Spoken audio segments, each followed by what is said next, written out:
السلام عليكم، كيف الحال؟ كنتمنى تكونوا بخير وعلى الف خير، وكنتمنى تكونوا دوزتوا هاد الايام رمضان بخير وعلى خير، والله يقدرنا نكملوا العشر الاواخر ان شاء الله الرحمن الرحيم.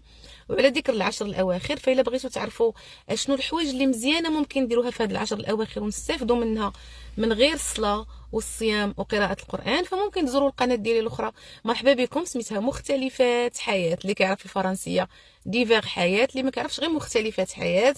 وتما غادي تلقاو مجموعه من اللي عزيز عليه المواضيع الاجتماعيه والدينيه وداكشي. وغتلقاو اخر فيديو اللي غنحط ان شاء الله اليوم، ولا غتلقاوني حطيتها بنفس هذا اللباس هذا، عندها علاقه بشنو الحوايج اللي ممكن نديروها في 10 ايام الاخرى، وكيفاش نفهموا مزيان الامور اللي طلبها من الله سبحانه وتعالى في العشر ايام الاخيره.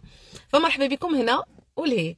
بالنسبه لهنا فان شاء الله غنكمل لكم القصه ديال سيدنا يوسف عليه السلام. وكنعتذر تعطلت والله الا كان عندي المشاغل نعاوش لكم الشركات الفيرمات، الله يغفر لي ما نعاوش لكم.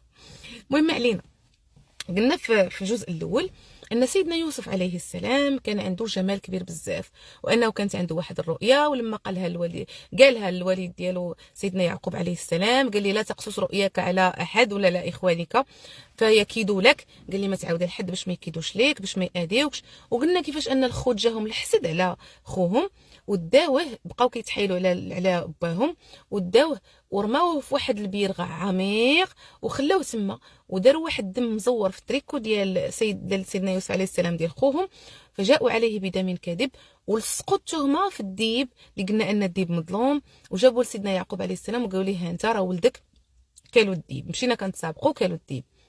هنا وصلنا وقلنا دازوا بعض السياره، يعني الناس اللي كيديروا التجاره وشافوه فاشتروه ولا شروه بثمن بخس، يعني شروه بواحد الثمن قليل، وداه واحد العزيز بحال قلنا واحد المسؤول كبير ديك الساعه في مصر، خاضوا باش يونسوه هو السيده زليخه الزوجه ديالو اللي كانت ايه في الجمال، كنزرب باش ما نطولش عليكم، واللي لما كبر سيدنا يوسف شغفها حبها، فما قدرتش تقاومه من كثره الجمال اللي فيه، ما قدرتش السيده زليخه انها تشوف فيه كابن ديالها ولا مساعد ديالها، وانما بغاته وراودته عن نفسه، يعني بقات كدور به كي كنقولوا حنا بالدارجه، فهمت به وهم بها. كان ممكن لولا ان راى برهان ربه كيفاش انه حاول يقاومها وتغلب عليها، ولما هو هارب جراته من التريكو ديالو فتقطع، ولما شاهد من اهلها بيبي صغير، واحد الرضيع صغير من العائله ديال زليخه، اللي هذا من الاطفال ثلاثه ولا اللي محسوبين في الدين معروفين، اللي تكلم في المهد تكلم وهو باقي رضيع، باقي عرفوا ان السيده زليخه هي اللي ظالمه. عطيتكم خلاصه باش اللي ما شافش الجزء الاول.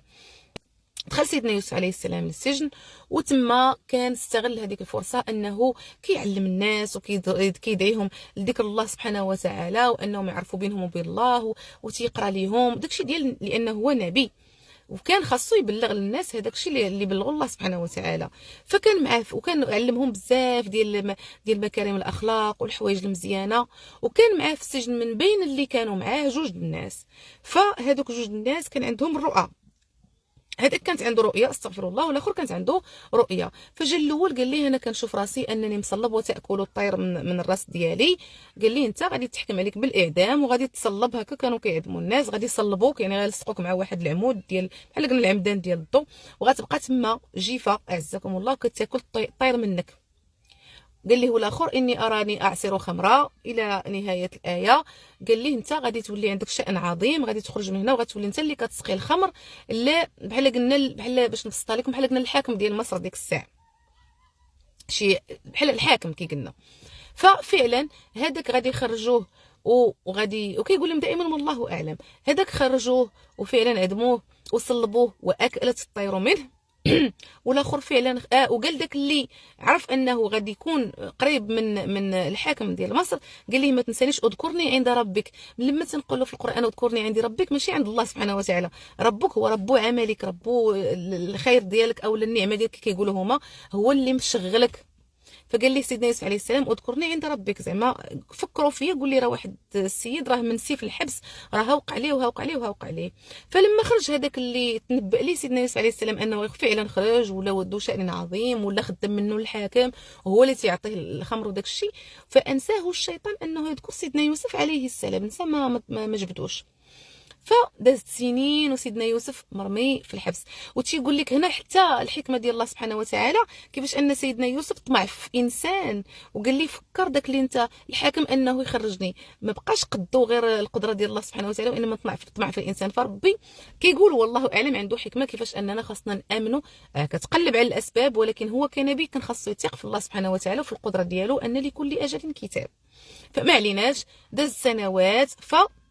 الحاكم ديال مصر كانت واحد الرؤيه كتردد ليه كل مره، فكيجيب حنا كنعرفوا الفراعنه بكري والناس ديال مصر وداك الشيء ديال بكري ماشي دابا، كان عندهم الكهنه بحال قلنا الفقهاء ديالنا، ولكن الكهنه فيهم ما عندهمش مصداقيه بحال قلنا اللي كيديروا الشعوذه وداك الشيء، وكانوا كيفسروا الرؤيه وهذا الشيء. فالحاكم ديال مصر انذاك قال لهم جيبوا لي كاع الكهنه الواعرين المفسرين الواعرين باش يفتيوني في الرؤيه ديالي. قال لهم افتوني في رؤيا اني ارى 7 بقرات عجاف تاكلهن سمان تاكلهن 7 عجاف ثم تاتي سنه يغاث فيها الناس الى نهايه الايات. المعنى كيقول لهم انه شاف 7 د البقرات سمانات وجاو غياكلهم 7 عجاف، 7 ديال البقرات اللي عيانين مسلوتين ما فيهمش حسن النعمه. ثم كيشوف واحد الشتاء وداك الشيء، فقال لهم فتيوني في رؤياي. اللي جا من دوك الكهنه ومن دوك المفسرين لان ما عندهمش طبعا هذاك العلم ديال تاويل الاحلام، هذاك معطي لهم ليه ربي سبحانه وتعالى كيعطيه لمن بغاه ولمن اختار. فقالوا ليه هي اضغاث احلام. شنو هي اضغاث احلام؟ زعما غير حلم كتحلم، راه يا سيد الحاكم راه ماشي شي حاجه غير جاب لك الله، ما تبرزط كاع راسك انت بهذا الشيء. ولكن هذاك الحاكم هذاك ما اقتناش، تيقول لي بيمكنش انا الرؤيه كتكرر ليا كل مره وبحال برزطاتو. وهنا غيتذكر هذاك الفتى اللي خرج من الحبس واللي بدا كيسقي الخمر للحاكم ديالو، تذكر سيدنا يوسف ويقول ليه الا ادلكم زعما واش ندلكم على واحد الشخص اللي غادي يوضح لكم يفسر لكم هذه الرؤيه. وحكى للحاكم القصه ديالو قال لي راه نسيت انا ما قلتش لك القصه ديالو. فهذاك الحاكم وكان عزيز عليه سيدنا يوسف عليه السلام لان كان تلاقى معاه من قبل وكان محترم ليه، كان كيحترمه بليطو لانه هو الوحيد اللي ما سجدش ليه. الناس كلشي كانوا كيسجدوا لذاك الحاكم وهو ما سجدش ليه وقال لي كنسجد الله سبحانه وتعالى. ورغم ان الحاكم الاخر كان كيعبد الاصنام وداك الشيء، ولكن كان حكيم وكان مزيان في الفطره ديالو سليمه واحترم الراي ديال سيدنا يوسف عليه السلام وبقى مرسخ ليه في دماغه. فلما ذكروا فيه داك اللي كيسقيه الخمر قال ليه راه حكى لي القصه ديالو، قال لهم خرجوه من الحبس وجيبوه ليا. وفعلا لما مشى سيدنا يوسف عليه السلام قال لي افتيني في رؤياي وعاود حكى لي هذه الرؤيه اللي قلنا. فقال لي سيدنا يوسف عليه السلام غادي تجيكم 7 سنين ديال الخير والبركه، بحال كنقولوا حنا ديال الصابه، الشتاء والرزق والخير والشعير والقمح واي حاجه طيح لكم بالكم عليها غادي يكون الخير كثير غير مدفق كي كنقولوا حنا بالدارجه.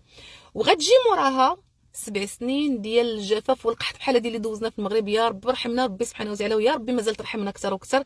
حنا كنقولوا دوزنا 7 سنوات عجاف وحنا داخلين الحمد لله على السنوات اللي مزيانه، يا ربي تحد الباس. فنفس المساله هما مشاو بها. قال لهم غادي يجي واحد العام من بعد هذيك 7 سنين العجاف غادي يجي فيها يغاث الناس، يعني غادي يجي فيها الخير والخمير والشتاء وغادي تزدهر الفلاحه وغادي تقاد الارض وكل شيء غادي يتنفع.